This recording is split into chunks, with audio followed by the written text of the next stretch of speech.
আলু খামালু দিয়ে মাছের ঝোল বানানোর জন্য প্রথমে আলু খামালুটাকে কেটে নিয়েছি, দিয়ে ভালো করে ধুয়ে আলু খামালুটাকে কিন্তু নুন হলুদ দিয়ে অল্প তেলে ভালো করে কষিয়ে নিয়েছি। তারপরে এর মধ্যে পেঁয়াজ লঙ্কা জিরে আদা রসুন একসঙ্গে বেটে কড়াইতে দিয়ে দিয়েছি। দিয়ে কিছুক্ষণ ভালো করে কষানোর পর কিন্তু ওইটাতে জল দিয়ে দিয়েছি।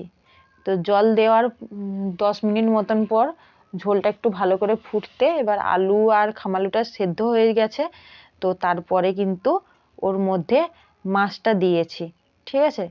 ঝোলটা ভালো করে ফুটতে ওর মধ্যে মাছটা দিয়েছি এবং মাছটা দেওয়ার পরে 5 মিনিট মতন রেখেছি।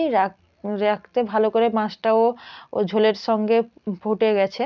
তো এরপরে কিন্তু নামিয়ে নিয়েছি। তো আজকে খামালু আর আলু দিয়ে মাছের ঝোল রেডি। ভালো লাগলে অবশ্যই পাশে থেকো। ধন্যবাদ।